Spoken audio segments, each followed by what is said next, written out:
اليوم بصفتي رئيس مجلس إدارة نيوم نقدم لكم ذا لاين، مدينة مليونية بطول 170 كيلو تحافظ على 95% من الطبيعة في أراضي نيوم، 0 سيارات، 0 شوارع، و0 انبعاثات كربونية. تستطيع أن تقضي حوائجك اليومية بمدة مشي أقصاها 5 دقائق. تستطيع أن تصل من أبعد نقطة إلى أبعد نقطة في 20 دقيقة. السلام علیکم ورحمۃ اللہ وبرکاتہ. سعودي عرب 170 کیلومتر باندې موحد وګد خار جوړی د بداسي ماډرن خار وی چې دیګ بنه گاډي چریږي او نو بدی کی روډونه وی د یو ګد لاین په شکل کې جوړیدونکو د خار دنیا د ټولو خارونو اډوانس او ناشنا خصوصیت والا خار دی. نن سبا سعودي عرب د حکام سره څومره مال او دولت دی نو غلطیلو په وجه دی. سعودي عرب کې چې کله تیل نو دریاب شوی نو هغه وخت کې به سعودي عرب ته ټول مدن د زائرین نه ملاویدو کوم چې په مکی مدینی ته راتلل، لیکن په 1938 کې د پاولنی ځل تیل دریاب شو په دې سره په لږ وخت کې د سعودي عرب ټوله نقشه بدله شو. نن سبا سعودي عرب په دنیا کې د امریکای نه بعد دویم ملک دی چې په ډیر مقدار کې تیل راوباسي. دوی په یو ورځ کې د 1 کروڑ هم زیات بیلرز تیل تیاروي او د دنیا په 58 ملکونو باندې خرڅي. لیکن د پریشانی خبره ده چې سعودي عرب د معاش د ذریعہ به همیشه نه وي بلکې دا ډیر زر ختمېدو واله ده.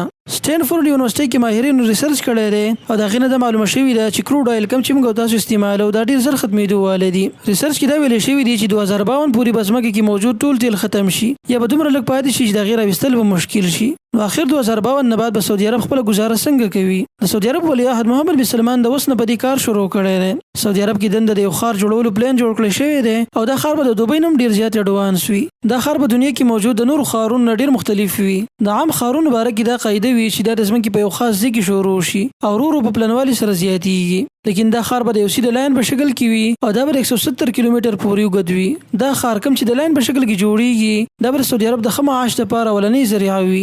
د خار په ناشنا ډیزاین باندې جوړیږي. د دې خار د لپاره بدري لیول وي او ولنې لیول کې بنه سر روډونه وي او نه بدل د گاډي چلیږي.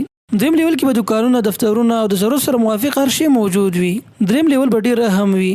د کې به ټرینونه چلیږي او د دې رفتار به هم ډیر تیز وي، دومره تیز چې دا په 20 منټه کې د خار یو طرف نه واله بل طرف ته رسي. د خار کې به د ضرورت شیزونه خو په وافر مقدار سره میلاويږي او د کې به بجلی هم د سولر سیستم ول استعماليږي. د دې خار ډیر حصہ به د غرون بخوا تیریږي. د دې آبادی لپاره به غرون د نقصان نه رسولای کیږي بلکې په غرون لپاسه به آبادی کیږي. د دې خار په جوړولو باندې به خرچ هم ډیر زیات راځي.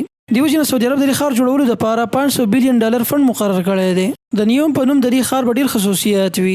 د کې به ژوندۍ سره متعلق د ضرورت هر څه په اسانۍ سره میلاويږي. د دې خار غټ خصوصیت بدای وي چې د کې په قانون هم بدل وي. هغه قانون کوم چې سعودي عرب په ټول ملک کې لاګو دی هغه بدلته نه وي. د دې خار لپاره خپل جدا قانون وي، یعنی دلته مکمل ازادي وي. هغه قانون کوم چې د یورپ ملکونو کې لاګو دی هغه سی بدلته هم وي. بهر نه که هر څوک راځي هغه بدل د خدای ازادي ژوند تیری په هغه باندې به هیڅ پابندي نه وي.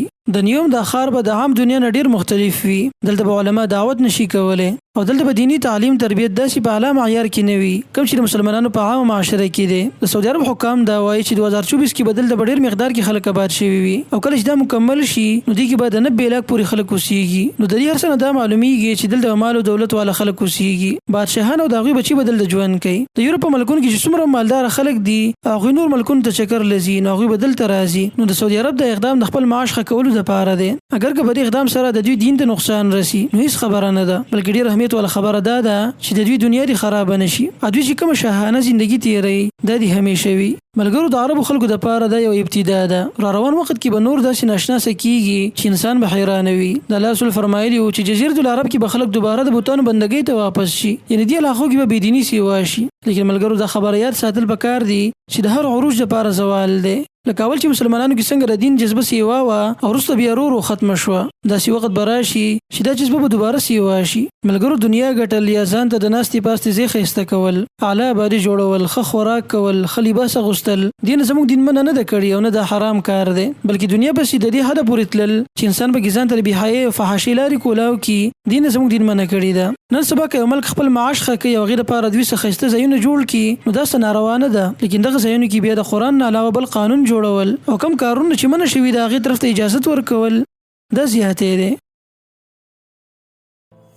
على مدى العصور والحضارات كانت تبنى المدن لحماية الإنسان بمساحات ضيقة، وبعد الثورة الصناعية بنيت المدن لتضع الآلة والسيارة والمصنع قبل الإنسان. المدن التي تدعي أنها هي الأفضل في العالم يقضي فيها الإنسان سنين من حياته من أجل التنقل، وسوف تتضاعف هذه المدة في 2050. في 2050 سوف يهجر مليار إنسان بسبب ارتفاع انبعاثات الكربون وارتفاع منسوب مياه البحار. 90% من البشر يتنفسون هواء ملوث. لماذا نقبل أن نضحي بالطبيعة في سبيل التنمية؟ ولماذا يتوفى 7 مليون إنسان سنويا بسبب التلوث؟ ولماذا نفقد 1,000,000 إنسان سنويا بسبب الحوادث المرورية؟ ولماذا نقبل أن تهدر سنين من حياة الإنسان في التنقل؟ لذلك نحن بحاجة إلى تجديد مفهوم المدن إلى مدن مستقبلية.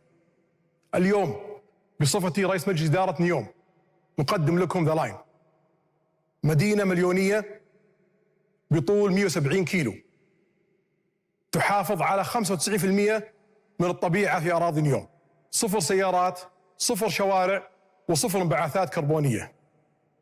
تستطيع أن تقضي حوائجك اليومية بمدة مشي أقصاها 5 دقائق، وتستطيع أن تصل من أبعد نقطة إلى أبعد نقطة في 20 دقيقة